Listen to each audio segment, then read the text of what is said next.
Salam literasi, salam Ceris.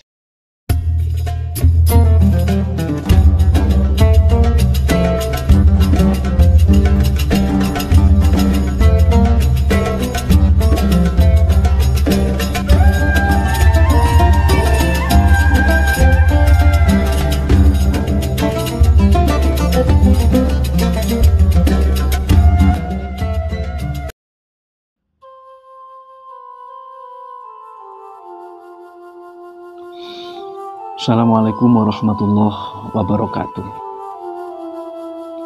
Saya Zainul Ma'arif, penulis buku Komandan Santri Kalong.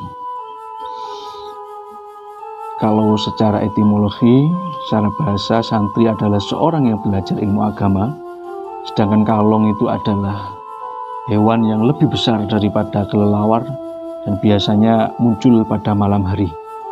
Itu secara etimologi. Namun secara terminologi, bahwasanya santri kalong itu adalah sebutan bagi orang-orang yang sedang belajar agama, bagi orang-orang yang sedang menuntut ilmu dari tempat satu ke tempat yang lain, dari kiai satu ke kiai yang lain, tanpa menetap atau bermukim di suatu pondok pesantren.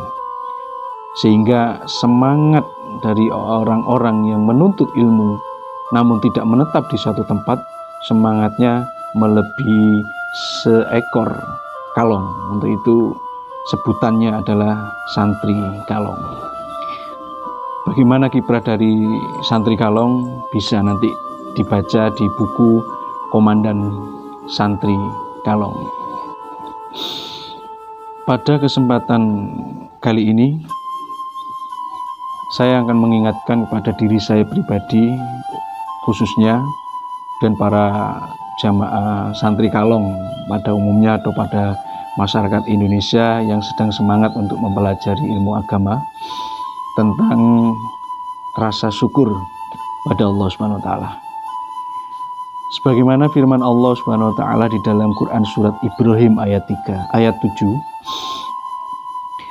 Bismillahirrahmanirrahim. Wa itadzana rabbukum la in syakartum la azidannakum wa la in kafartum inna adzabi lasyadid.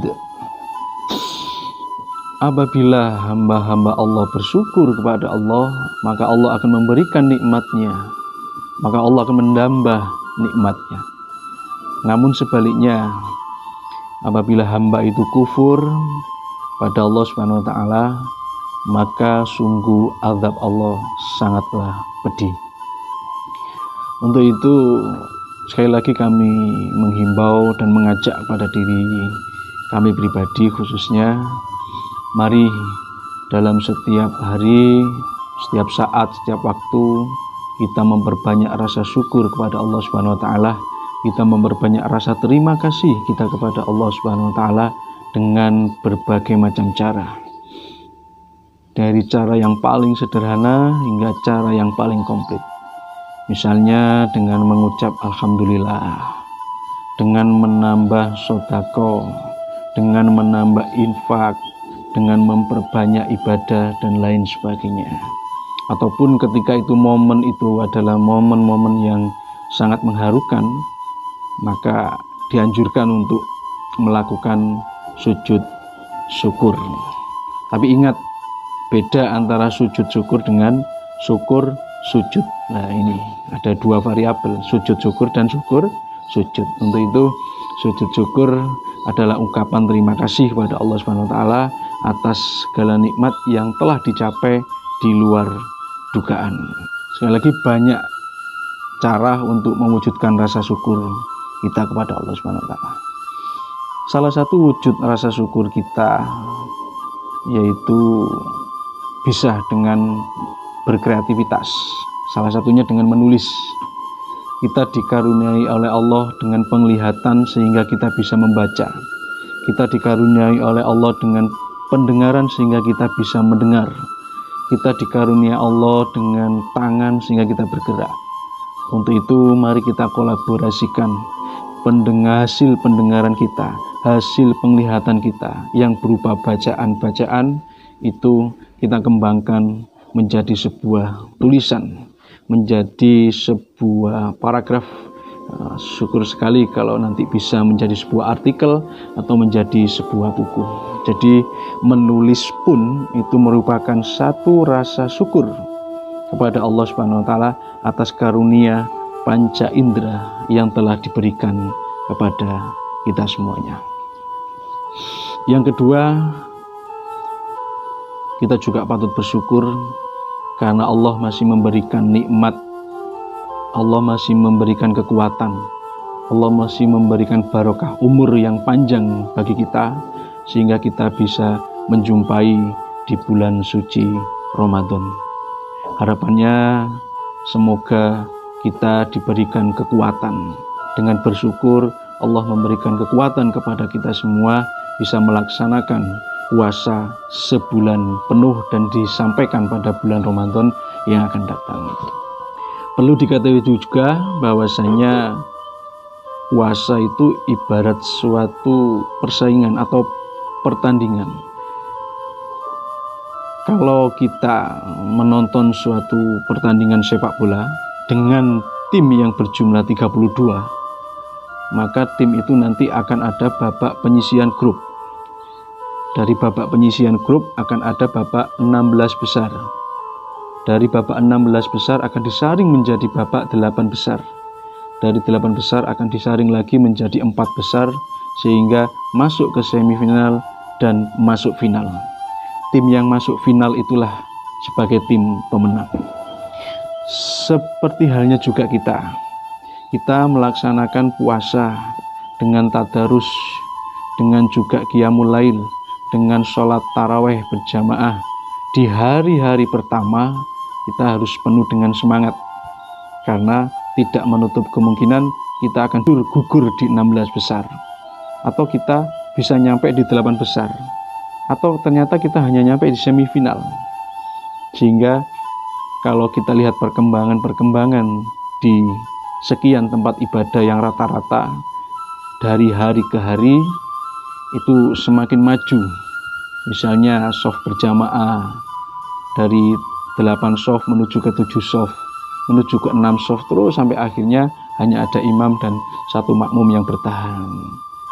Itulah yang menjadi pemenang, itulah yang menjadi juara dalam hal kebaikan. Untuk itu semoga kita tetap istiqomah, semoga kita tetap diberikan kekuatan dan kesabaran sehingga bisa melaksanakan 30 hari puasa, bisa melaksanakan 30 hari taraweh, bisa melaksanakan 30 hari itikaf dan ibadah-ibadah yang lain. Yang terakhir, kalau kita melihat filosofi dari ulat, bahwasanya ulat itu setiap harinya memakan dedaunan.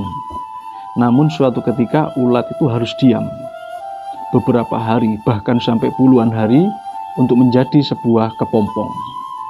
Setelah kepompong terbentuk, maka ulat akan berubah menjadi seekor kupu-kupu.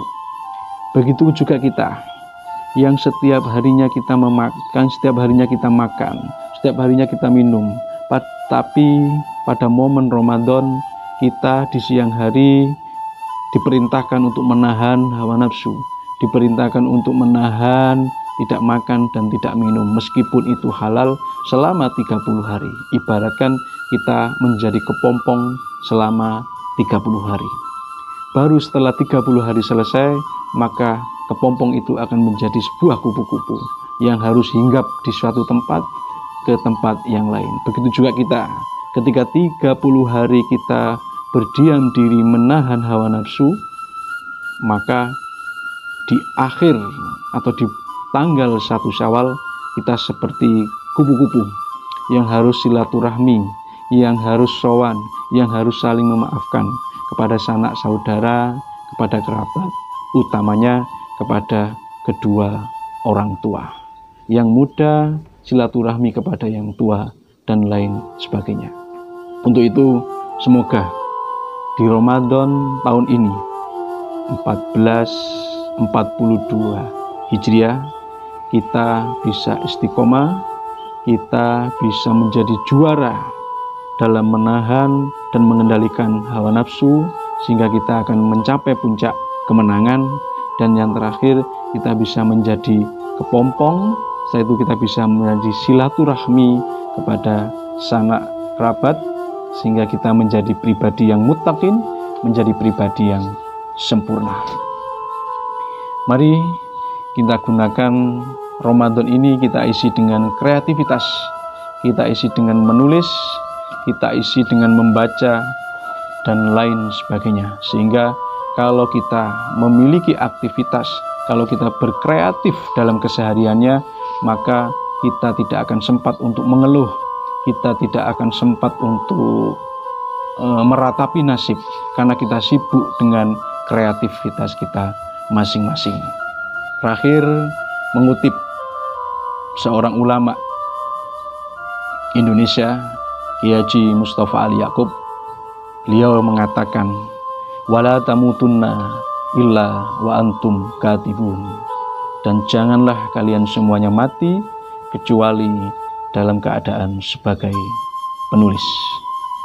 Budayawan MH Ainun Najib mengatakan, menulis adalah menanam. Assalamualaikum warahmatullahi wabarakatuh. Salam Ceris, salam literasi.